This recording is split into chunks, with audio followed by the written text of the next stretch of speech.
भगवन्तं शङ्कराचार्यं केशवं बादरायणं सूत्रभाष्यकृतौ वन्दे भगवन्तौ पुनः पुनः।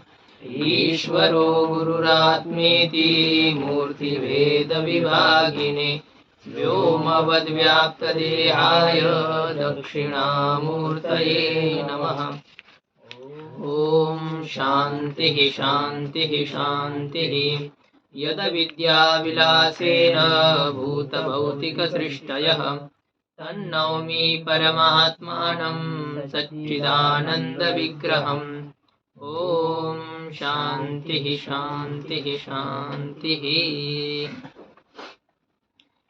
प्रमाण चैतन्य का विषयावच्छिन्न चैतन्य के साथ अभेद ज्ञानगत प्रत्यक्षत्व का प्रयोजक है। ये कहा प्रमाण और विषय मतलब अंतःकरण की वृत्ति और घटाधिक विषय, इनसे उपहित चैतन्य का अभेद होना है।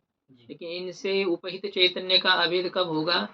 जब इन दोनों के उपाधि का अभेद हो जाए। ऐसा कहना था पूर्व पक्षी का। दो उपाधियों का तो अभेद हो नहीं सकता है, तो तद उपहित चैतन्य का अभेद कैसे? ये कहने पर सिद्धांत ने कहा कि उपाधियों का अभेद होने की आवश्यकता नहीं है। उपाधियों में जो अभेद की प्रयोजकता है तो वह एक होने से नहीं है, अब तो एक देश स्थितत्वेन है। यदि दो उपाधियां एक देश में स्थित हो जाती है तो उन दोनों से उपहित चैतन्य एक माना जाता है, एक होता है। तो उपाधियों का एक देश तत्व ही अभेद का प्रयोजक है। यह स्वीकार करने पर भी दोष दिया गया कि जब सुख का हमें स्मरण होता है तो सुख का जब स्मृति ज्ञान हो गया तो स्मृति ज्ञान का विषय सुख कहाँ था? अंतःकरण में था। और उस स्मर्यमान सुख को विषय करने वाली वृत्ति कहाँ उत्पन्न होती है? अंतःकरण में उत्पन्न होती है। तो अतीत सुख और उसको विषय करने वाली वर्तमान वृत्ति, दोनों का देश एक है कि नहीं? समान है। देश एक ही अंतःकरण में सुख था और उसी अंतःकरण में उसको विषय करने वाली वृत्ति हुई है। तो एक देश में स्थित होने से यहाँ दोनों उपाधियों की एक देश तत्व है, अतीत सुख और वर्तमान उसको विषय करने वाली वृत्ति। ये दोनों उपाधियां एक देश में स्थित होने से तद उपहित चैतन्य में अभेद मानना पड़ेगा।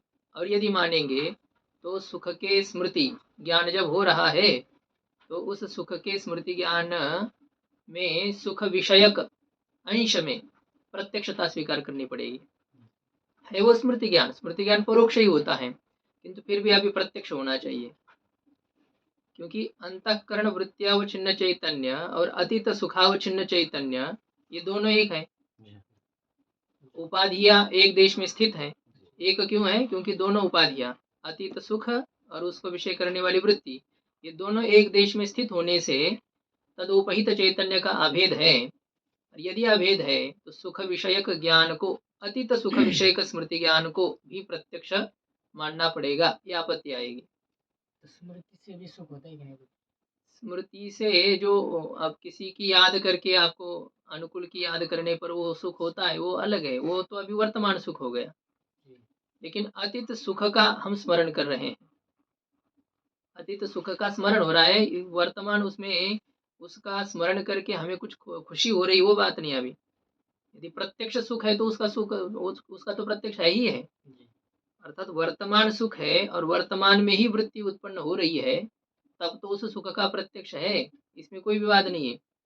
किंतु आपको पहले का स्मरण आ रहा है, कैसे ऐसे हुआ था, यही ना। जैसे कि हमको लाख रुपए मिल गए थे, अभी हमें याद आ रहा है, तो अभी याद आ रही है, तो क्या वो उस सुखी वो जो खुशी है वो खुशी अभी उत्पन्न हो रही है क्या? क्योंकि अभी तो हम बेकारी है, हमें चाहिए, पैसे की जरूरत है और उसकी याद आ रही है कि उस समय हमारे पास पैसा थे, ऐसा था। हाँ तो जो हो, लेकिन सुख तो नहीं है ना। तो वो जो अतीत सुख है, उस अतीत सुख को विषय करने वाली वृत्ति अभी उत्पन्न हो रही है। उस अतीत सुख विषय का ज्ञान प्रत्यक्ष है या स्मृति है? स्मृति वो प्रत्यक्ष तो नहीं है, लेकिन उसको भी प्रत्यक्ष मानने का प्रसंग है यदि एक देश स्थत्वेन उपाधियों में उपधेय के अभेद की प्रयोजकता मानेंगे तो। उपहित के अभेद का निमित्त उपाधियों का एक देश में स्थित होना है, यह स्वीकार करेंगे तो यह बात आ रही है। तो इसका वारण करने के लिए सिद्धांति ने क्या कहा कि उपाधियों का केवल एक देश में स्थित होना उपहित के अभेद का निमित्त नहीं है, अपितु एक काल में विद्यमान होते हुए एक देश में विद्यमान होना। जी दोनों उपाधियां एक देश में स्थित होनी चाहिए और दोनों उपाधियां एक काल में भी स्थित होनी चाहिए। अब यहाँ पर अतीत सुख और उसको विषय करने वाली वृत्ति, ये दोनों एक देश में स्थित तो है, किंतु एक काल में है क्या? नहीं है। एक काल में स्थित न होने के कारण से वहाँ प्रत्यक्षता का प्रसंग नहीं है। क्यों नहीं? क्योंकि अभेद, उपहित का अभेद नहीं होगा, उपहित चैतन्य का अभेद नहीं होगा, क्योंकि उपाधि में एक काल वृत्तित्व नहीं है। तो एक काल वृत्तित्व सत एक देश वृत्तित्वम, ये क्या है? उपाधियों के अभेद का उपाधियों में जो एक देश वृत्तित्व होते हुए एक काल वृत्तित्व है, यही उपहित के अभेद की प्रयोजकता है, यह मान लिया गया।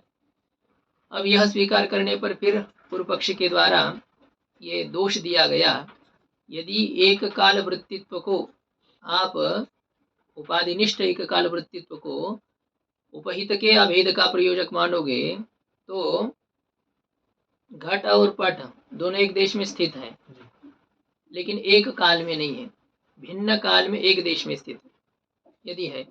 घट और मठ की बात यहाँ पर कही गई थी कि यहाँ पहले घट था और उसको उठा करके यहाँ मकान बनाया।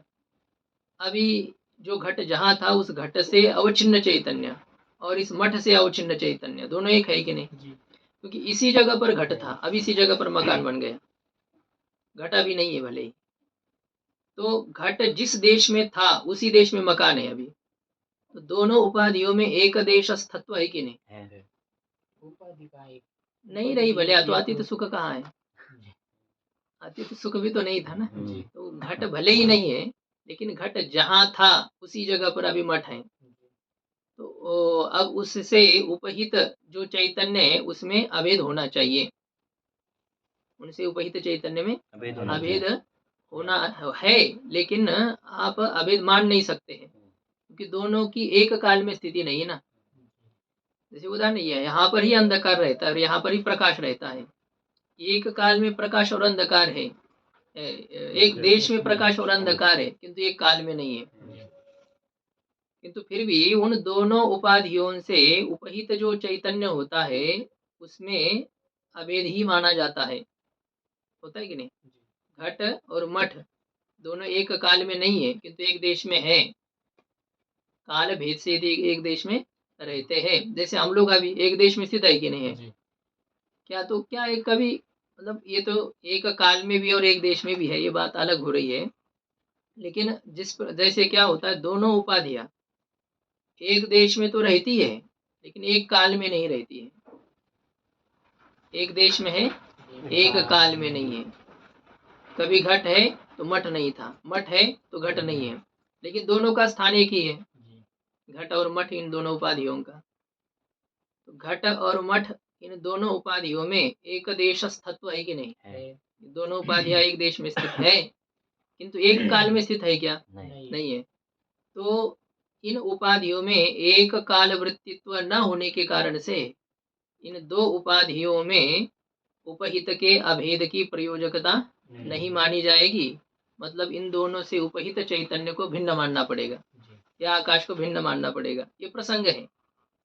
तो समझ में आ रही बात?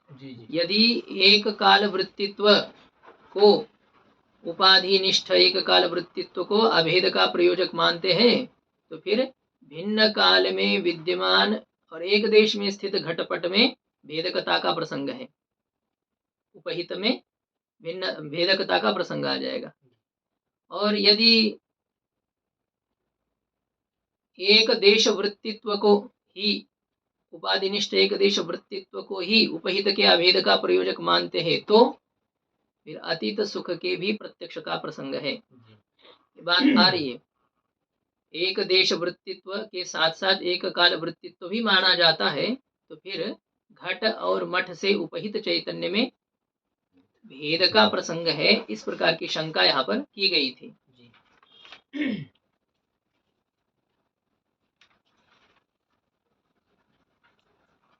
तो इसलिए क्या हो गया, एक काल अवच्छिन्न नहीं कहेंगे, फिर आदित सुख का भी प्रत्यक्ष होना चाहिए। और ये हाँ, एक काल ठीक है, एक काल वृत्तित्व नहीं कहेंगे तो अतीत सुख के प्रत्यक्ष का प्रसंग है। और एक देश नहीं कहेंगे तो, और एक काल वृत्तित्व कहने पर अतीत सुख में तो आपत्ति का वारण हो रहा है, लेकिन आपत्ति आ रही ना दूसरी जगह पर। तो मतलब ये आपत्ति एक देश अस्तित्व ये नहीं कहने पर आ रही है, दोनों कहने पर आ रही है? दोनों कहने पर भी है ना, दोनों कहा है ना आपने अभी, एक काल वृत्तित्व भी और एक देश वृत्तित्व भी। लेकिन अब जब घट और पट में एक देश वृत्तित्व है किंतु एक काल वृत्तित्व नहीं है, नहीं है, तो वहां पर उपाधियों में उपहित के भेद की प्रयोजकता आ जाएगी, वो उपहित को अभेद नहीं कर पाएगी उपाधियां। हाँ, और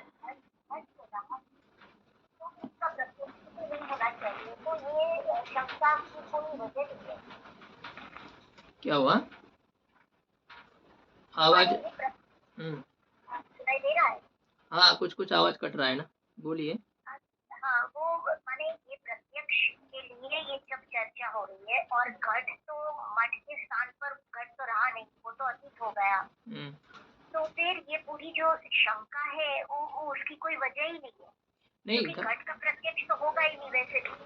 नहीं, हमें घट के प्रत्यक्ष की बात चल रही है क्या, घट प्रत्यक्ष नहीं। अब यहाँ पर केवल इतना ही कहना है कि तद उपहित चैतन्य में अभेद होता है। उपाधियां यदि एक देश में स्थित हो तो उससे उपहित चैतन्य एक होता है, उनका प्रत्यक्ष का प्रसंग नहीं है अभी यहाँ पर, उनसे उपहित चैतन्य एक हो जाएगा। अच्छा, उपहित चैतन्य की एकता किस लिए कही जा रही है, वो तो ज्ञानगत प्रत्यक्षता के लिए ही कही जा रही है, लेकिन वो घटांश में प्रत्यक्ष है या मठांश में प्रत्यक्ष है, इसके ऊपर भी तो निर्भर करेगा ना। तो घट अभी भले ही नहीं है, अभी मठ है मान लो, है ना, तो क्या है, तो घटोपहित चैतन्य और मठोपहित चैतन्य में अभेद हो गया, अभेद हो गया तो किसके ज्ञान में प्रत्यक्षता आ जाएगी, ये माता जी का कहना है, किसके ज्ञान में प्रत्यक्षता आ रही है। तो अब यहाँ तो वृत्ति का कोई मतलब ही नहीं आया ना, हमें क्या करना है कि वृत्ति का विषयावच्छिन्न चैतन्य के साथ अभेद करना था। यहाँ तो केवल घट और मठ दोनों के ही उपहित के अभेद का एक उदाहरण दिया जा रहा है, यहाँ प्रत्यक्ष की बात नहीं हो रही है। उपाधियां जब एक देश में स्थित होती है तो उनसे उपहित आकाश अथवा उनसे उपहित चैतन्य, इसमें अभेद होता है, बस ये सिद्ध करने के लिए दृष्टांत दिया है। अब ये किसका प्रत्यक्ष होना है किसका प्रत्यक्ष होना, ये बात नहीं है, ये आ रहा है यहाँ पर। हाँ, सुख, वहां पर क्या था, सुख और सुखाकार वृत्ति थी, तो ये दो उपाधियां जब एक देश में स्थित होती है तो तद उपहित चैतन्य में अभेद होने से सुख के प्रत्यक्षता का प्रसंग था। अब यहाँ पर घट और मठ है, दोनों वृत्ति तो है नहीं, तो यहाँ केवल उन दोनों से उपहित चैतन्य में या उपहित आकाश में अभेद को दिखाया जा रहा है, प्रत्यक्ष की बात नहीं की जा रही है। मठ के अंदर बीच में अगर घट कर देंगे तो फिर अभेद तो नहीं हो पाएगा। नहीं, तब तो फिर एक काल में भी और एक देश में भी है ना, जब अंदर आपने मतलब नीचे गाड़ करके रखा है तो उसी देश में घट है और उसी देश में मकान है, तो फिर तो उपाधियों में एक देश स्थत्व भी है और एक काल वृत्तित्व भी है, तो तदुपहित आकाश तदुपहित चैतन्य तो एक है ही। अब प्रत्यक्ष नहीं होना है, अभी किसी का प्रत्यक्ष की बात नहीं चल रही है। प्रत्यक्ष तब है ना कि वृत्ति प्रमाण चैतन्य का विषय अवच्छिन्न चैतन्य के साथ अभेद, किसी भी चैतन्य का किसी भी चैतन्य के साथ अभेद की बात नहीं चल रही है, वृत्ति अवच्छिन्न चैतन्य का। तो बात यह हो रही है कि यदि उपाधि में एक काल वृत्तित्व उपधेय के अभेद का प्रयोजक माना जाए, उपाधियों में एक काल वृत्तित्व उपहित के अभेद का निमित्त माना जाए, तो फिर भिन्न काल में विद्यमान एक देशस्थ घट और मठ, इनमें भेदकता का प्रसंग आ जाएगा, ये उपहित के भेदक बन जाएंगे, जबकि उनमें उपहित आकाश में अथवा उपहित चैतन्य में भेद नहीं है, किंतु आपने उपहित के अभेद का निमित्त माना है, उपाधियों में एक काल वृत्तित्व होना चाहिए, एक काल वृत्तित्व तो है ही नहीं, इसलिए भेदकता का प्रसंग है। है ना, घटोपहित चैतन्य और मठोपहित चैतन्य, इसमें भेद होना चाहिए। क्यों होना चाहिए? क्योंकि दोनों उपाधियां एक काल में विद्यमान नहीं है। ये हो गया। तो फिर अब इसके ऊपर क्या कहेंगे कि नहीं नहीं, ऐसा हमें कहना है कि उपहित के अभेद का जो समय है, जिस समय उपहित का अभेद का निश्चय है, उस समय उपाधियों का एक काल वृत्तित्व होना चाहिए। भले अन्य में, अन्य काल में वो रहे, किंतु उपहित के अभेद के समय में उपाधियों में क्या होना चाहिए? एक काल वृत्तित्व होना चाहिए। तो यह यदि कहेंगे तो क्या हो रहा था? अन्योन्याश्रय दोष कहा था। मतलब उपहित के अभेद का निश्चय होने पर उपाधियों का एक काल वृत्तित्व, और उपाधियों का एक काल वृत्तित्व होने पर उपहित का अभेद का निश्चय, यह एक दोनों के एक दूसरे के ऊपर निर्भर हो गया। उपहित का अभेद तब जब उपाधियों का एक काल में विद्यमानता है, और उपाधियों की एक काल में विद्यमानता तब जब उपहित का अभेद है। तो ऐसा स्वीकार करने पर अन्योन्याश्रय दोष आ जाता है। तो इसलिए क्या हो रहा है, जो उपाधियों में उपहित के अभेद की प्रयोजकता स्वीकार की जा रही है, की गई है, वो बनती नहीं है। केवल एक देश वृत्तित्व विशिष्ट, एक देश वृत्तित्व को ही उपहित के अभेद की प्रयोजकता मानते हैं, तो अतीत सुख के प्रत्यक्ष का प्रसंग है। और एक काल वृत्तित्व को अभेद का प्रयोजक मानते हैं, तो फिर भिन्न काल में और एक देश में स्थित घटपट में भी उपहित के भेदकता का प्रसंग आ रहा है, अभेद नहीं बनेगा। तो ऐसा ये दोष आ रहा है। मतलब एक जगह पर अतिव्याप्ति हो रही है, एक जगह पर अव्याप्ति हो रही है। तो इस प्रसंग का वारण करने के लिए सिद्धांति आगे कह रहा है, यदि, ऐसा मूल ग्रंथ में अभी, यदि च एक देश स्थत्व मात्रम उपधेय अभेद प्रयोजकम तदा अहम पूर्वम सुखी इत्यादि स्मृतो अतिव्याप्ति वारणाय वर्तमानत्व विषय विशेषणम देयम। अब देखिए, एक काल वृत्तित्व में उपधेय के अभेद की प्रयोजकता मानी गई, तो क्या दोष आया कि घट और मठ जो कि भिन्न काल में विद्यमान है, उनमें भेदकता का प्रसंग आ जाएगा। इसलिए एक काल वृत्तित्व, उपाधिनिष्ठ एक काल वृत्तित्व उपहित के अभेद का प्रयोजक नहीं है। तो अब एक काल वृत्तित्व नहीं मानेंगे तो आपको क्या मानना है? केवल एक देश वृत्तित्व स्वीकार करना है। ठीक है ना? मतलब उपाधिनिष्ठ एक देश वृत्तित्व ही उपहित के अभेद का प्रयोजक है, कारणता का अवच्छेदक है। यह यदि स्वीकार किया जाता है तो क्या है?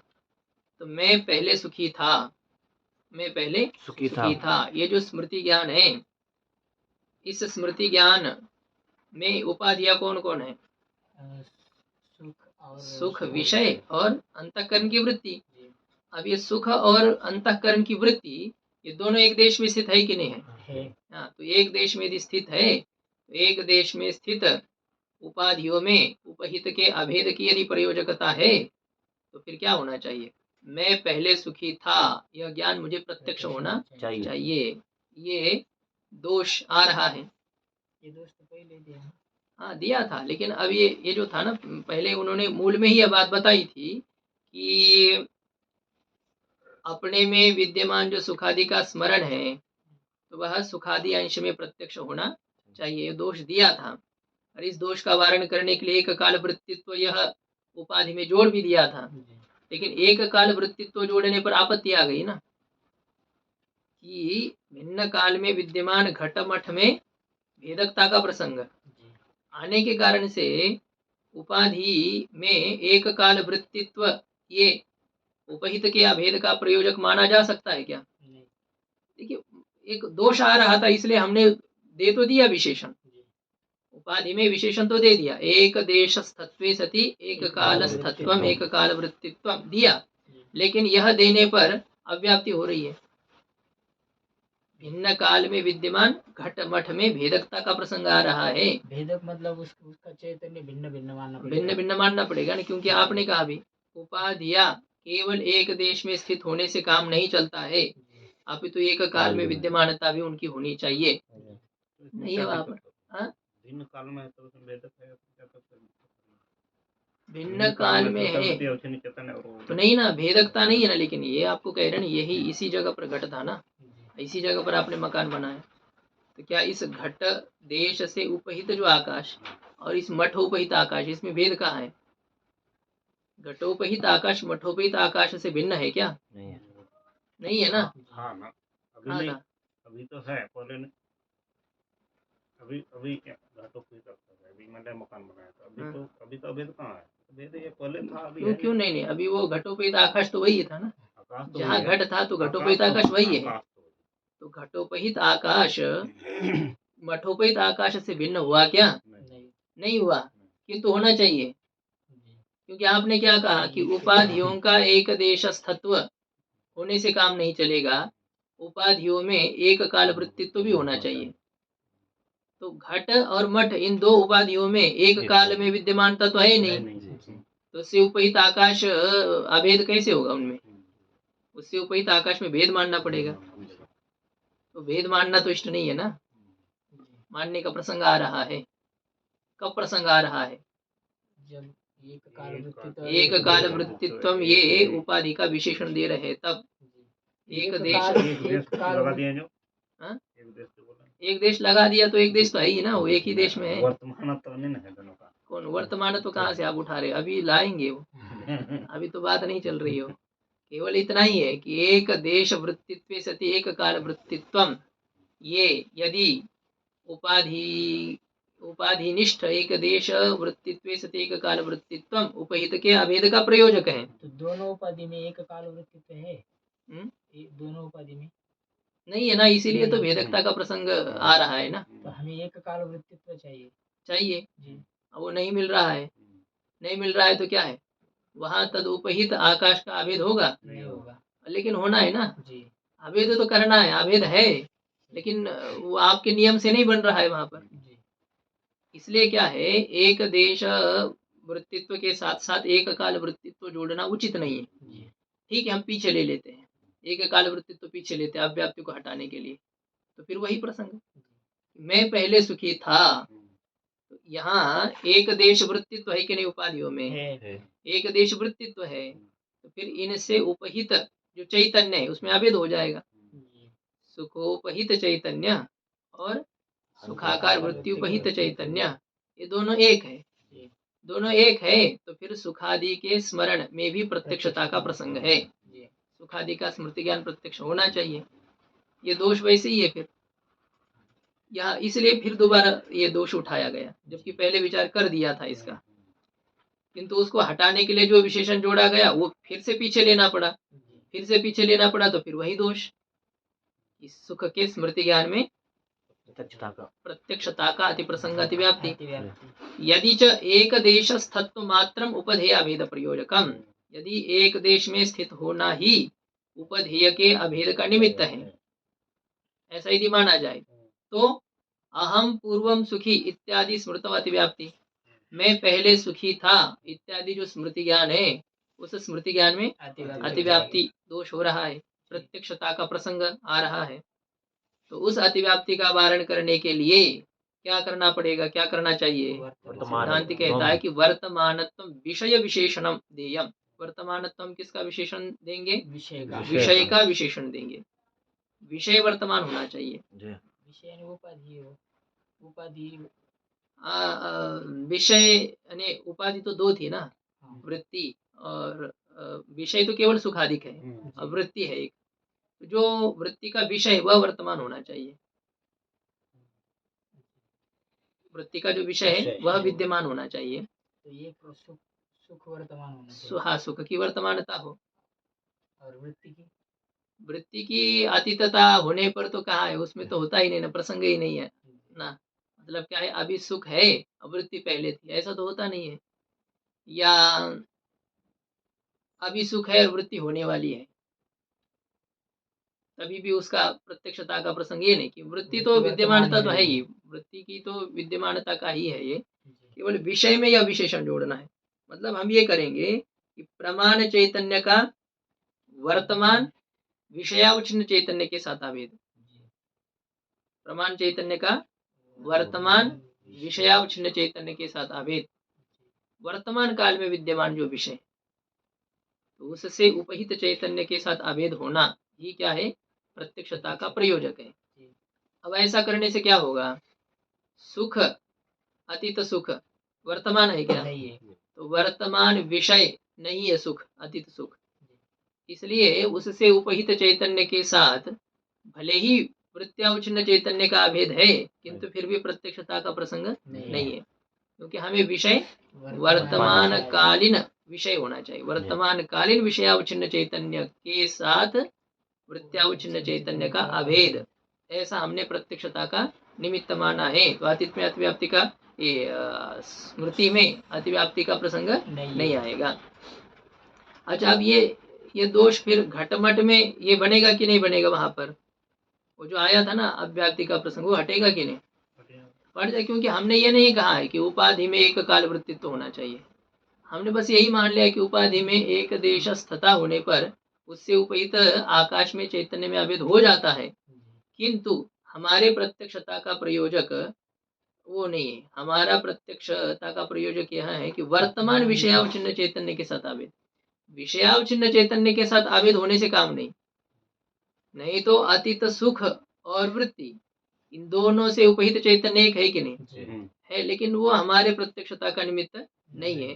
हमें वर्तमान विषयावच्छिन्न चैतन्य के साथ अभेद चाहिए, वो नहीं है। इसलिए वहां का जो दोष आया था ना कि भिन्न काल में और एक देश में स्थित घट और मठ में भेदकता का प्रसंग, अब वो नहीं है, अभेद हो जाएगा वहां पर।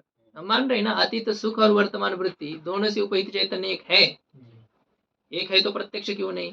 क्योंकि हमने विषय का विशेषण जोड़ा है। वर्तमान विषयावच्छिन्न चैतन्य के साथ अभेद होना चाहिए, ये बात हो गई। ठीक है, अब आगे देखिए, टीका में देखिए, उपाध्योः इति अनुषज्यते यदि च एकदेशस्थत्व मात्रम। कयोः एकदेशस्थत्व मात्रम? उपाध्योः, उपाधियों में तो एक देशस्थता है। एकश्चासौ देशश्च एकदेशः तस्मिन् तिष्ठतः इति एकदेशस्थे तयोर्भाव एकदेशस्थत्वम्। एकदेशस्थत्वम् एव एकदेशस्थत्वमात्रम्। एकदेशस्थत्वमात्रम् कयोः? उपाध्यो इति अनुषज्यते। उपाध्यो इस प्रकार से यहाँ पर अध्याहार किया जाता है। तो ये दोनों वर्तमान है उपाधि, कौन? घट और मठ तो विद्यमान नहीं कोई जरूरत नहीं ना, हम वहां पर प्रत्यक्ष करने के लिए थोड़ी जा रहे हैं। हम केवल वहां पर अभेद कह रहे, तो अभेद हो जाएगा ना। ये तो आपको कहा ना, घट मठ एक देश में स्थित है कि नहीं? एक देश में है, उपाधिया एक देश में है, तो उपहित में अभेद है, तो प्रत्यक्ष हो जाए। नहीं, प्रत्यक्ष का कहा, प्रत्यक्ष के लिए क्या चाहिए? वर्तमान विषयावच्छिन्न चैतन्य का अभेद होना चाहिए वृत्त्यावच्छिन्न चैतन्य के साथ। तो वहां तो वृत्ति का मतलब ही नहीं था ना, केवल अभेद सिद्ध करना है। हाँ, वहां केवल अभेद है, उपहित में अभेद तो वहां है, अभी भेदकता का प्रसंग नहीं है। ये उपाधियों में केवल एक देश में स्थित होना ही उपहित के अभेद का निमित्त मानेंगे तो क्या होगा? मैं पहले सुखी था, इस स्मृति में अतिव्याप्ति हो जाएगी। तो इसलिए हम अब क्या करने वाले हैं? हम वर्तमानत्व यह विशेषण का विषय का विशेषण देंगे। तो यदि हमने वर्तमानत्व विषय का विशेषण दिया तो क्या होगा? यहाँ पर प्रमाण चैतन्य से विषय चैतन्य भेद इत्यत्र वर्तमानत्व विषय विशेषणम देयम। प्रमाण चैतन्य का वर्तमान विषय चैतन्य के साथ अभेद, इस प्रकार से यहाँ पर वर्तमानत्व को विषय का विशेषण देना चाहिए। अब यदि विषय का विशेषण वर्तमानत्व दिया तो क्या लाभ होगा? बोले तथा च, उसको स्पष्ट करते, स्मर्यमान सुखादि अवर्तमानत्वेन न स्मृतौ अतिव्याप्ति इत्यर्थः। स्मृति का विषयभूत जो सुखादिक है उसमें वर्तमानता है नहीं, तो उसमें वर्तमानता न होने से स्मृति में अतिव्याप्ति का प्रसंग नहीं है। वर्तमान विषयावच्छिन्न चैतन्य के साथ अभेद नहीं। अच्छा, ये बताइए, अतीत सुख रूपी जो विषय, उससे उपहित चैतन्य और वर्तमान वृत्त्यावच्छिन्न चैतन्य, इनका अभेद है कि नहीं? हाँ, सुखावच्छिन्न चैतन्य का वृत्त्यावच्छिन्न चैतन्य का अभेद तो है, लेकिन वर्तमान सुखावच्छिन्न चैतन्य का वृत्त्यावच्छिन्न चैतन्य के साथ अभेद नहीं है। हमें विषय विद्यमान होना चाहिए, केवल अभेद करना ये हमें इष्ट नहीं है। वो हमारा लक्ष्य नहीं है। वर्तमान विषय चैतन्य के साथ प्रमाण चैतन्य का अभेद, ये हमें इष्ट है। और विषय यदि वर्तमान होगा ना तो वृत्ति की वर्तमानता वैसे आ जाएगी। यही जो आप कह रहे थे, जैसे विषय किसका विषय, वृत्ति के बिना विषय कैसे सिद्ध होगा। तो इसलिए विषय का यदि विशेषण हम वर्तमान देंगे ना तो वृत्ति वर्तमान ही माननी होगी, अतीत वृत्ति से काम नहीं है वहां पर।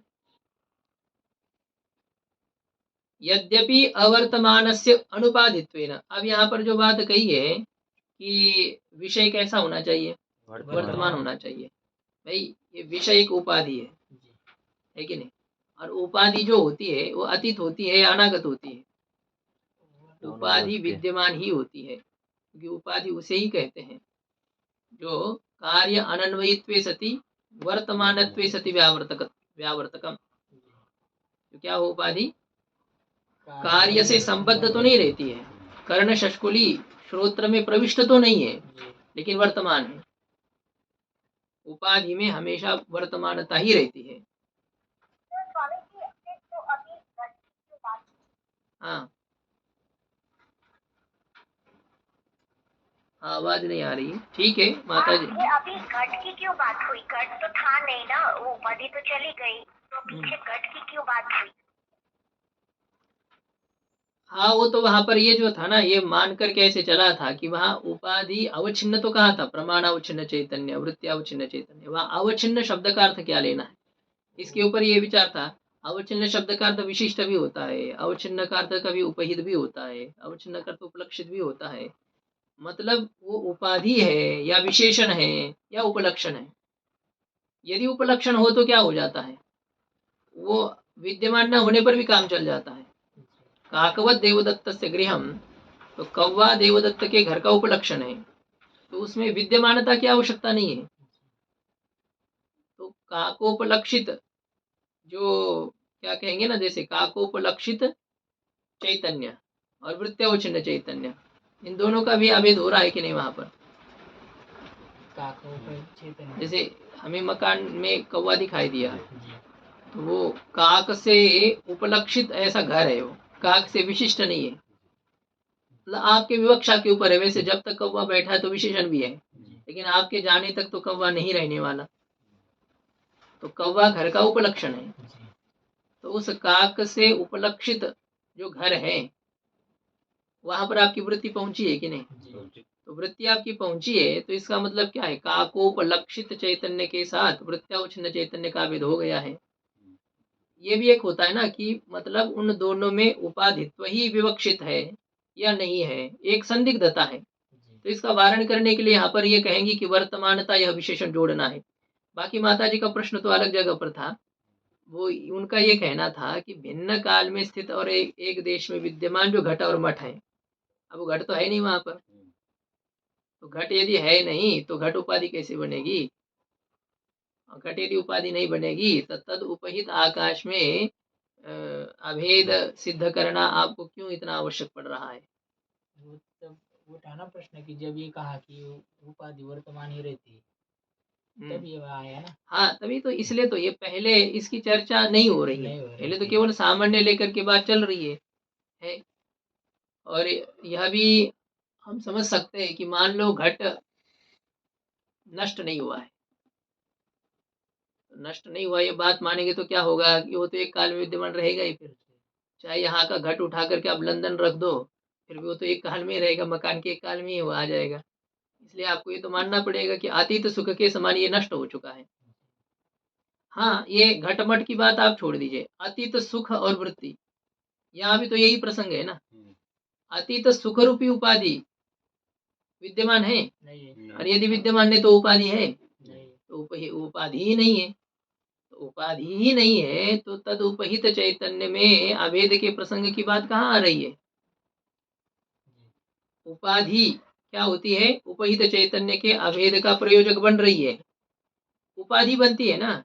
अतीत सुख उपाधि है क्या, जब अतीत सुख उपाधि ही नहीं है तो आप उससे उपहित चैतन्य में अभेद की बात कैसे कहने जा रहे हैं। ये शंका यही है यहाँ पर। अभी घटमट में जो स्थिति है ना वही सुख और वृत्ति की स्थिति है, तो वह कैसे बात ये कही गई। विषय को वर्तमानत्व विशेषण देने की आवश्यकता क्या पड़ी? जी, वर्तमान ही रहती क्योंकि है। विषय यदि उपाधि है तो वो तो वर्तमान है ही है, जी, तो उसको वर्तमानत्व विशेषण क्यों जोड़ा? क्यों जोड़ा? तो ये कह रहे हैं, इसका कारण बता रहे हैं कि वर्तमानत्व जोड़ना वैसे कोई आवश्यक नहीं था, क्योंकि विषय यदि उपाधि है तो वर्तमान है ही है, जी, तो फिर आपने वर्तमानत्व विशेषण क्यों जोड़ा? तो कहते हैं कि उपलक्षण का शंका न हो जाए, विषय जो है वो उपलक्षण होने से भी काम चलेगा, इस प्रकार के शंका का वारण करने के लिए वर्तमानत्व जोड़ दिया गया है। ये आगे कह रहे, देखिए वही घटमट और अतीत सुख और वृत्ति, इसमें समानता ही है। देखिए अब इसका ये होगा इस शंका का समाधान। यद्यपि अवर्तमान से अनुपाधित्वेन, जो विद्यमान न हो उसमें उपाधिता रहती है क्या? नहीं रहती है। तो अवर्तमान से अनुपाधित्वेन, जो अवर्तमान है उसमें उपाधित्व न होने के कारण से विषयावच्छिन्नेन एव उक्त अतिव्याप्ति निरासः, विषयावच्छिन्न इतना कहने से ही क्या होता है? कही गई अतिव्याप्ति का निराश हो जाता है। जी, कहाँ अतिव्याप्ति कही थी? स्मृति में। अहम पूर्वम सुखी, मैं पहले सुखी था। तो यहाँ पर प्रत्यक्ष के अप्रत्यक्ष की अतिव्याप्ति हो रही है। स्मृति में हो रही थी। हाँ, स्मृति में प्रत्यक्षता का प्रसंग आ रहा था। कहाँ प्रसंग आ रहा था? प्रत्यक्षता का प्रयोजक आपने कहा है कि प्रमाण चैतन्य का विषयावच्छिन्न चैतन्य के साथ, विषयावच्छिन्न, अवच्छिन्न का अर्थ है उपहित, तो विषयावच्छिन्न यह पद देने से ही अतिव्याप्ति हो रही है क्या? नहीं। अब अतिव्याप्ति का प्रसंग ही नहीं है, जी, तो फिर विषय का वर्तमानत्व विशेषण देना आवश्यक है? नहीं है। नहीं है। विषय अवच्छिन्न का अर्थ विशिष्ट करेंगे तो हाँ, तो भी तो वर्तमानता रहती है उसमें। ये विशिष्ट नहीं ना, वहां पर जो होता है कि घट विशिष्ट चैतन्य या घटोपहित चैतन्य, अब इसमें क्या अंतर आएगा? अंतःकरण विशिष्ट चैतन्य और अंतःकरणोपहित चैतन्य, तो अंतर क्या इतना ज्यादा नहीं आता है। अंतःकरण जब विशेषण हो जाता है तो अंतःकरण विशिष्ट कहलाता है, प्रमाता हो जाता है। अंतःकरणोपहित कहने पर वो साक्षी हो जाता है। यहाँ तो अंतर आ रहा है, अंतःकरणोपहित शुद्ध चैतन्य है और अंतःकरण विशिष्ट मिश्रित चैतन्य है। विशेषण कहते हैं ना, विशेषण उसमें संबद्ध होता है। हाँ वही तो, विशेषण जो होता है वो कार्य में अन्वयी होता है, उससे उसके स्वरूप में प्रविष्ट रहता है, जी, उपाधि अलग रहती है। तो इसलिए क्या यहाँ पर घट भले उस चैतन्य में प्रविष्ट हो चाहे अलग हो, आपको क्या लेन देन है उससे? क्या घट को आपको प्रमाता कहना है और शुद्ध कहना है? ऐसा थोड़ी है। लेकिन ये घटपट आदि से विशिष्ट यह बात नहीं होती है, चैतन्य का विशेषण इनको नहीं माना जाता है, इनको उपाधि ही मानी जाती है, क्योंकि इनका चैतन्य के स्वरूप में प्रवेश नहीं है, जी, ये बाहर है। तो इस कारण से ये घट विशेषण नहीं है, अपितु घट क्या है? उपाधि ही है। किसकी? चैतन्य की। चैतन्य की उपाधि है। और जब ये घटपटादिक विषय चैतन्य की उपाधि है, तो उपाधि होने से ही क्या है? उसमें विद्यमानता तो आ ही गई। अवच्छिन्न कहने से क्या हो जाता है? अतीत सुख के स्मरण में अतिव्याप्ति का प्रसंग नहीं आता है, उसका वारण हो जाता है, अतिव्याप्ति का निराश हो जाता है। जी, क्यों हो जाता है? क्योंकि वर्तमान तो नहीं, क्योंकि अवर्तमान में उपाधिता नहीं रहती है। जी, और यहाँ तो विषयावच्छिन्न कहने से विषय में उपाधिता का प्रसंग है, कहाँ कथन किया है? विषय में उपाधित्व होने के कारण से विषय वर्तमान रहेगा या अवर्तमान रहेगा? विषय वर्तमान वर्तमान ही रहेगा। तो फिर अतीत सुख विषयक जो स्मृति ज्ञान है उसमें प्रत्यक्षता का प्रसंग है? नहीं है। तो विषय का विशेषण देने की क्या जरूरत है? वर्तमानत्व विषय का विशेषण देने की क्या आवश्यकता है? तो यद्यपि आवश्यकता नहीं है, अतिव्याप्ति वैसे हट जाती है नहीं अतिव्याप्ति, फिर भी विषयस्य उपलक्षणत्व निराश द्वारा उक्त अतिव्याप्ति निराशाय, कहते विषय में उपलक्षणता के निराकरण के द्वारा। आप यह न समझे कि विषय उपलक्षित चैतन्य, विषय से उपलक्षित चैतन्य, विषय से उपलक्षित, उपलक्षण का मतलब क्या होता है? जो केवल व्यावर्तक होता है, जो न उपलक्षित के स्वरूप में प्रविष्ट हो और जो न वर्तमान हो, उसकी वर्तमानता की भी आवश्यकता नहीं रहती है। अवर्तमानत्वे सति कार्य अनन्वयित्वे सति व्यावर्तकत्व, जी जो कार्य में संबद्ध न हो और व्यावर्तक हो वो हमेशा रहना चाहिए, जरूरी नहीं है। काकवत देवदत्तस्य गृहम, काक रहना चाहिए आपके पहुंचने तक जरूरी है नहीं। देखो देवदत्त के घर का काक विशेषण है, उपाधि है या उपलक्षण है? उपलक्षण है, क्योंकि यदि विशेषण हो तब तो फिर तो वो उसे एक टंकी जैसे बना दे ना कौवे के आकार वाली, तो वो कौवा उसका विशेषण बन सकता है वो घर का। और उपाधि भी बनानी हो तो भी उसमें विद्यमानता रहनी पड़ेगी, लेकिन उपलक्षण में विद्यमानता की आवश्यकता नहीं है। कौवा उड़ गया तो भी आपको पता है भैया हाँ वही है देवदत्त का घर। तो ये विषय से उपलक्षित चैतन्य के साथ अभेद ही प्रत्यक्षता का प्रयोजक है, ऐसा मान करके जो अतीत सुख आदि में अतिव्याप्ति का प्रसंग था। अतीत सुख ये उपाधि नहीं बन सकता है, विशेषण नहीं बन सकता है, उपलक्षण बन सकता है कि नहीं? अतीत सुख, अतीत सुख उपलक्षण तो बन सकता है ना। किसका उपलक्षण बनेगा? तो क्या है, अपना ही। मैं पहले सुखी था, मेरे अंतःकरण का अतीत सुख उपलक्षण है। आपके सुख की बात नहीं हो रही, मेरे सुख की बात हो रही है। तो भले ही अभी सुख विद्यमान नहीं है लेकिन वह सुख उपलक्षण बन जाएगा, जैसे कौवा उपलक्षण है। ये सुख क्या आपके अंतःकरण को दर्शा रहा है? क्यों नहीं? सुख जब हुआ था तो कहाँ हुआ था? अंतःकरण में हो रहा था ना। मैं सुखी, ये नहीं कहा कि सुखी सर्वे भवन्तु सुखिनः, तो वहां पर तो सुखित्व धर्म सभी में कल्पना की जा रही है। लेकिन मैं जब कह रहा हूँ और था तब मेरे अंतःकरण में सुख था, उस अतीत सुख ने मेरे अंतःकरण को पृथक किया कि नहीं आपके अंतःकरण से? तो उपलक्षण बन गया है वो। तो यदि विषय उपलक्षित चैतन्य के साथ अभेद की बात हो जाए तब तो फिर वही बात आ जाएगी कि नहीं, स्मृति ज्ञान में अतिव्याप्ति का प्रसंग। तो इसलिए कह रहे हैं कि विषय से उपलक्षणत्व निरास द्वारा, विषय में उपलक्षणत्व के निराकरण के द्वारा उक्त अतिव्याप्ति का निराकरण करने के लिए, स्मृति ज्ञान में अतिव्याप्ति का निराकरण करने के लिए वर्तमानत्व विषय विशेषणम अपेक्षितम इति ध्येयम, वर्तमानत्व यह विषय का विशेषण अपेक्षित है, इष्ट है, इस प्रकार से समझना चाहिए। इति ध्येयम, ध्येय चिंतायाम, ऐसा चिंतन करना चाहिए, समझना चाहिए। अब यहाँ पर फिर भी दोष दिया जा रहा है कि शब्द के द्वारा कोई कहता है कि तुम धार्मिक हो, ऐसा कह दिया, या वह धार्मिक है, मैं धार्मिक हूँ, यह धार्मिक है, जो हो रहा है शब्द प्रमाण के द्वारा। जब क्या होता है, मैं धार्मिक हूँ यह मुझे ज्ञान हो गया, मैं धार्मिक हूँ, तो यह मुझे ज्ञान होने पर अब धर्म मुझ में है कि नहीं? अभी विद्यमान, तो धर्म रूपी विषय विद्यमान है। और तुम धार्मिक हो कहने से मैं धार्मिक हूँ, इस प्रकार की मेरी वृत्ति भी बन गई है। शब्द प्रमाण से मेरी धर्म के आकार वृत्ति बन गई। तो वृत्त्यवच्छिन्न चैतन्य और वर्तमान धर्म रूपी विषयावच्छिन्न चैतन्य, इन दोनों का भेद है कि नहीं? तो मुझे मेरे धर्म का प्रत्यक्ष हो जाना चाहिए। शब्द प्रमाण से क्या हो जाना चाहिए? मेरे धर्म का प्रत्यक्ष हो जाना चाहिए।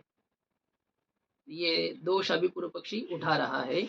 मूल में देखिए, अच्छा पहले टीका में अवतरणिका दे रहे हैं, ननु वर्तमानस्य विषय विशेषणत्वे अपि धर्माधर्म विषयक शाब्द ज्ञाने अतिव्याप्ति ही तयोः वर्तमानत्वात् इति शंकते। कहते वर्तमान ये विषय का विशेषण देने पर भी, वर्तमान पद में विषय की विशेषणता स्वीकार करने पर भी धर्माधर्म विषयक जो शाब्दादि ज्ञान है, पाप पुण्य विषयक जो शाब्द बोध है, पाप पुण्य विषयक जो अनुमिति ज्ञान है, तो इनमें अतिव्याप्ति, इनमें प्रत्यक्षता की अतिव्याप्ति हो जाएगी। प्रत्यक्ष का लक्षण वहां पर चला जाएगा, ज्ञानगत प्रत्यक्षता वहां पहुंच जाएगी। क्यों? तयोः वर्तमानत्वात्, तयोः कयोः? पाप पुण्य की विद्यमानता होने के कारण से, इति शंकते, ऐसी शंका करता है। मूल में ननु एवमपि स्वकीय धर्माधर्मो वर्तमानो, हाँ अन्य के धर्माधर्म की बात नहीं है, स्वकीय धर्माधर्म की बात है। क्योंकि अन्य के यदि धर्माधर्म हो तो मेरी वृत्ति उसकी आकार कैसे हो पाएगी? मेरी वृत्ति आपके धर्माधर्म के आकार तभी होगी तब मेरे इंद्रिय का विषय आपके धर्माधर्म बने। ये एक ये है ना, छिद्र से वृत्ति बाहर निकलती है, और ये छिद्र से निकली हुई वृत्ति का रास्ता क्या है? इंद्रिय इंद्रिय का संयोग है, इंद्रिय का संबंध है। इंद्रिय तो छिद्र है, और इंद्रिय छिद्र का जो संबंध है आगे विषय के साथ, वो संबंध ही वृत्ति का रास्ता है। यदि वो संबंध न हो तो वृत्ति निकली भी हो तो कहाँ, वहां तक कहाँ पहुंच पाएगी। तो इसलिए मेरे धर्माधर्म जो है, मेरे पाप पुण्य कहाँ रहेंगे? मेरे अंतःकरण में रहेंगे।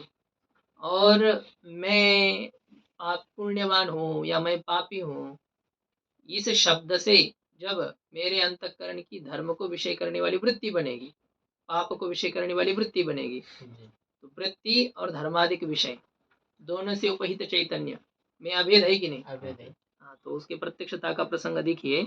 ननु एवमपि स्वकीय धर्माधर्मो वर्तमानो, अपने जो धर्माधर्म है वे दोनों विद्यमान है, और वे विद्यमान धर्माधर्म यदा शब्दादीना ज्ञायेते, जब शब्दादिक प्रमाणों के द्वारा जाने जाते हैं। ज्ञायेते का कर्ता कौन है? स्वकीय कर्मवाच्य है। हाँ, तो कर्ता कौन है ये प्रश्न पूछा गया, कौन सा वाच्य ये नहीं? धर्माधर्म ये करता है। हाँ, मया मेरे द्वारा, हाँ, शब्दादिक प्रमाणीकरण है। मेरे द्वारा शब्दादिक प्रमाणों से जब वर्तमान अपने सुख दुख का ज्ञान किया जाता है, शब्दादिक प्रमाणों के द्वारा जब मुझे अपने धर्मादि का ज्ञान उत्पन्न किया जाता है, कराया जाता है, तो तब तादृश शब्द ज्ञानादो अतिव्याप्ति ही, तो उस प्रकार का जो शब्द बोध है या क्या अनुमिति ज्ञान है, उसमें अतिव्याप्ति है कि नहीं? अनुमिति से ज्ञान करते हैं। अब अनुमिति दिखाएंगे, अनुमिति कैसी होती है। तो ये मतलब शब्द कौन बता रहा है इसको? स्वयं का कोई कह रहा है, किसी ने कह दिया तुम बहुत भाग्यशाली हो, बहुत दुष्ट हो, और जो कि शिष्ट है उनका वाक्य प्रमाण है, सब लोग मानते हैं। बागेश्वर बाबा के पास में जाकर कोई कहे, बागेश्वर बाबा किसी को बोले तो क्या है, वो कह रहे हैं, तो इसका मतलब जिन लोगों की श्रद्धा है, निष्ठा है, तो क्या कहेंगे, तो बात तो सही है, तुम बहुत पुण्यवान हो, तुम बहुत भाग्यशाली हो, तो हो गया उसको, तो क्या है, अपने पुण्य के आकार वृत्ति हो जाएगी तुरंत ही। तो वर्तमान है पाप पुण्य, और उसको विषय करने वाली वृत्ति भी बनी, तो दोनों से उपहित चैतन्य में अभेद हुआ कि नहीं?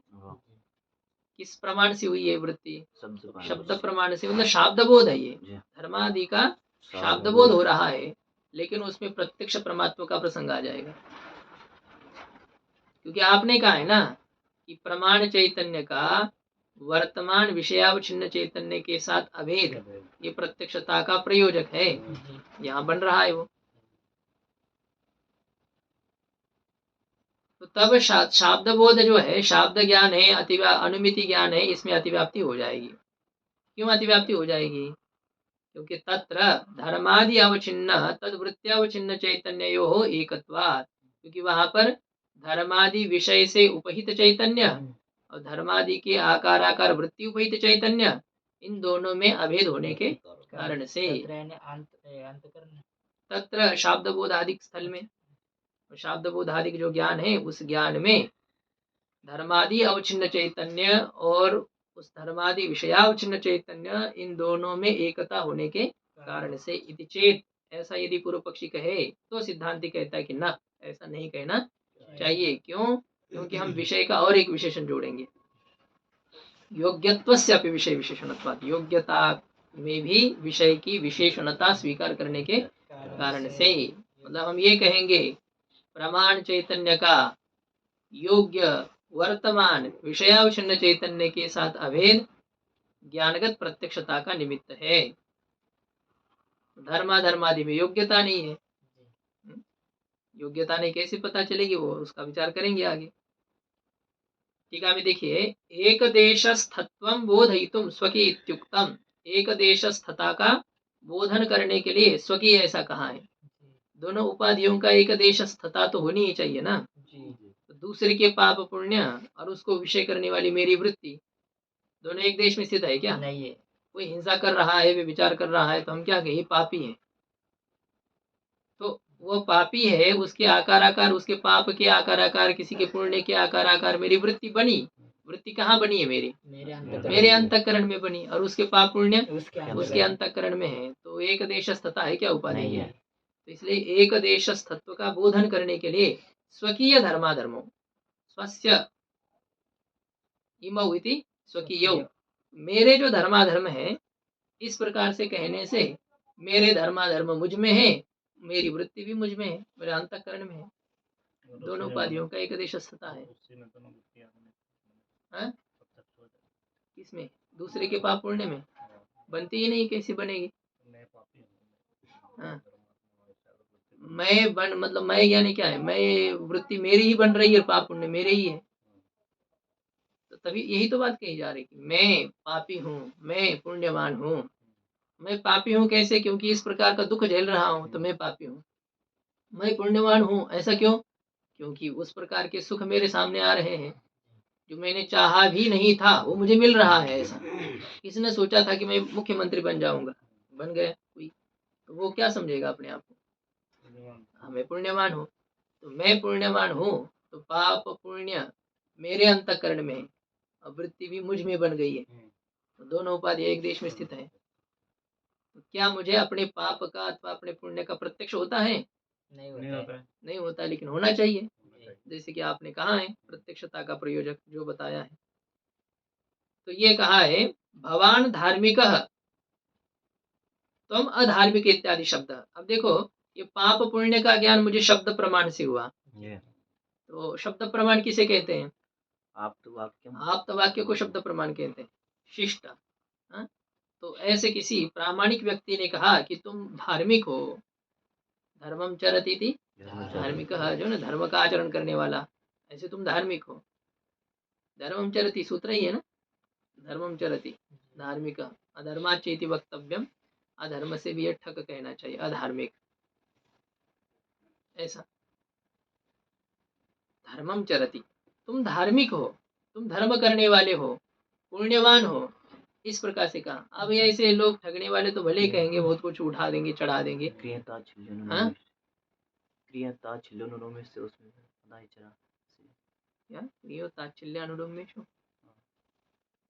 नहीं, वो नहीं, वो हाँ उसमें ये तो है, वो श्रेयस्करी विद्या, श्राद्ध करह, श्राद्ध करना इसका स्वभाव है। वो तो हेतु, स्वभाव और अनुकूलता का बोधन करना हो तो क्री धातु से ट प्रत्यय होता है।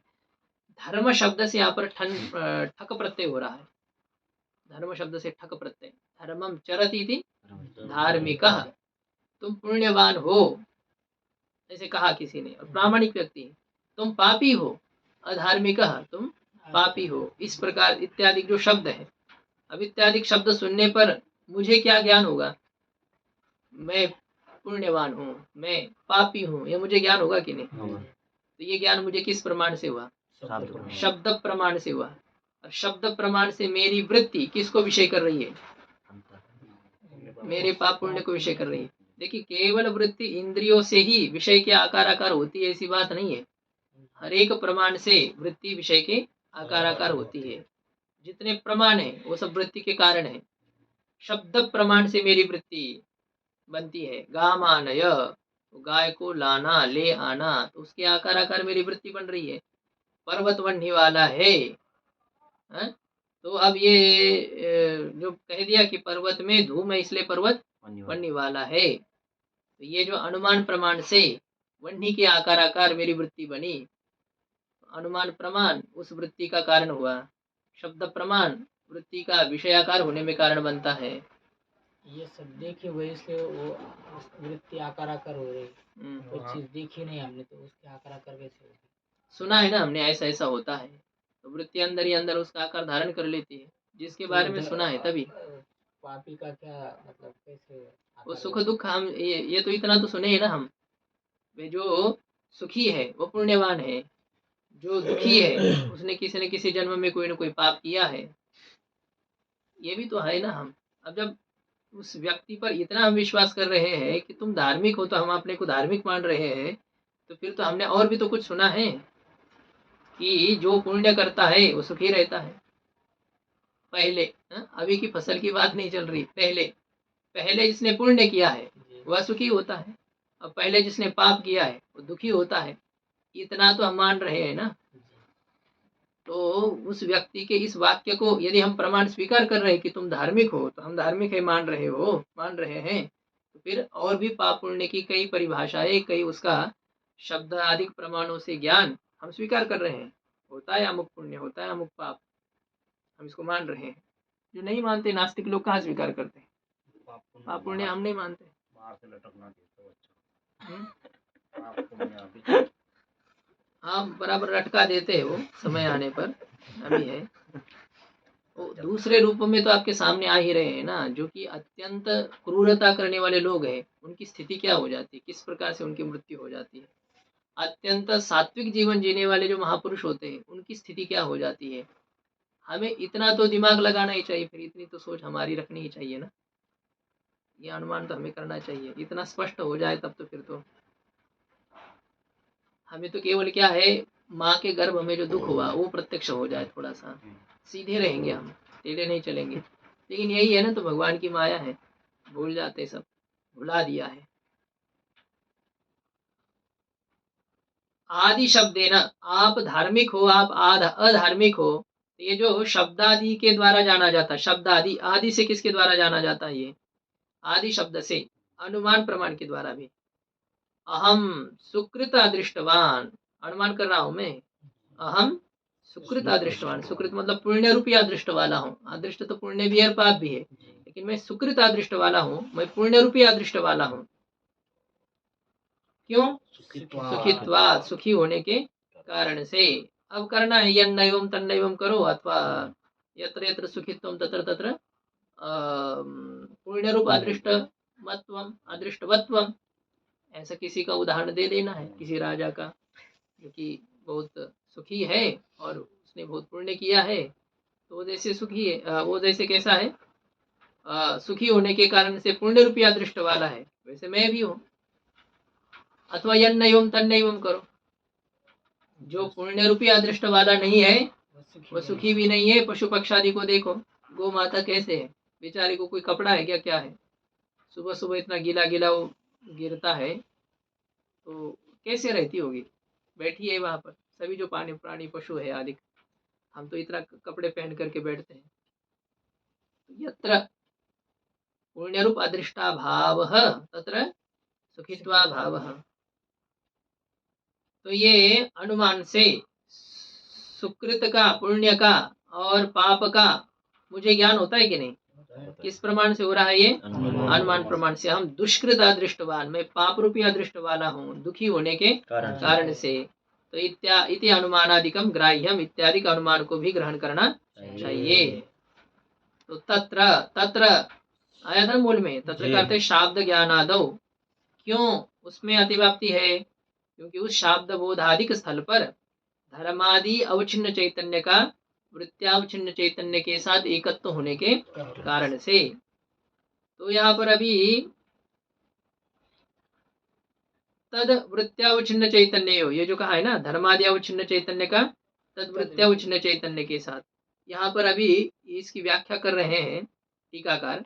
तद धर्मादि प्रमाण चैतन्यस्य, तद धर्मादि प्रमाण चैतन्यस्य वर्तमान विषयावच्छिन्न चैतन्य अभिन्नत्वम।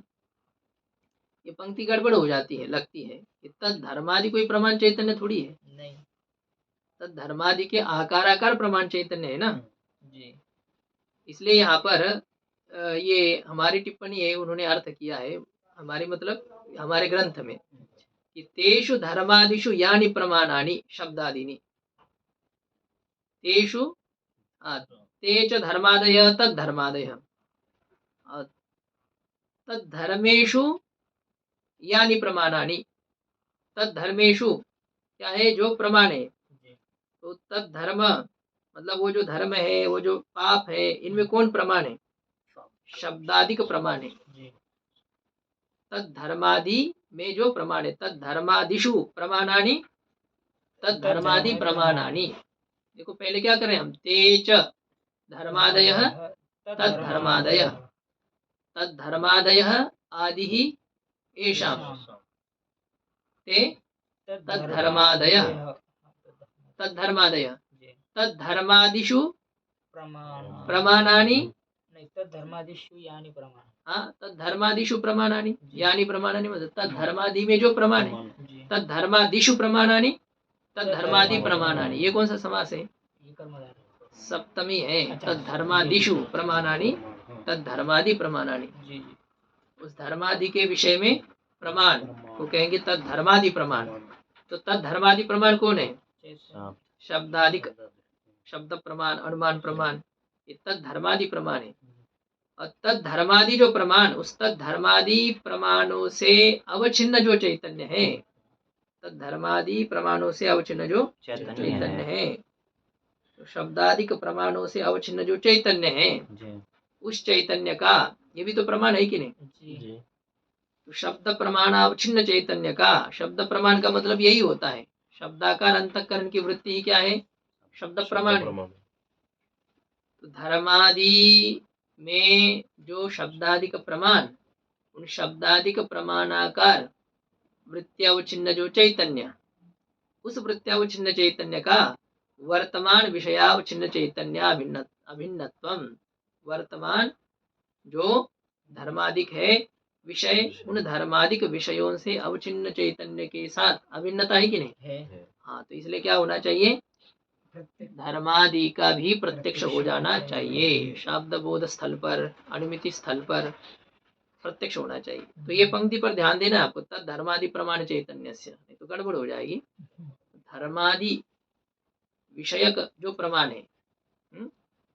हाँ ये भी कर सकते धर्मादय विषय येषां प्रमाणानां तानि प्रमाणानि तद्धर्मादि विषयानि तद्धर्मादि विषयानि च तानि प्रमाणानि तद्धर्मादि प्रमाणानि तैः अवच्छिन्नं तद्धर्मादि प्रमाण अवच्छिन्नं तद्धर्मादि अवच्छिन्नं च तच्चैतन्यं च तद्धर्मादि प्रमाण चैतन्यम तस्य तो उस धर्मादि विषयक शब्दादि के आकाराकार वृत्त्यावच्छिन्न जो चैतन्य तो उस चैतन्य का वर्तमान धर्मादि विषय से अवच्छिन्न चैतन्य के साथ अभिन्नता है कि नहीं है इसलिए क्या होना चाहिए उनका प्रत्यक्ष होना चाहिए तो इसके ऊपर अभी विशेषण दिया है कि योग्यत्वस्यापि विषय विशेषणत्वात् योग्यता को भी विषय का विशेषण देना है तो तब अतिव्याप्ति नहीं होगी ओम पूर्णमदः पूर्णमिदं पूर्णात् पूर्णमुदच्यते पूर्णस्य पूर्णमादाय पूर्णमेवावशिष्यते ओम शांति शांति शांति।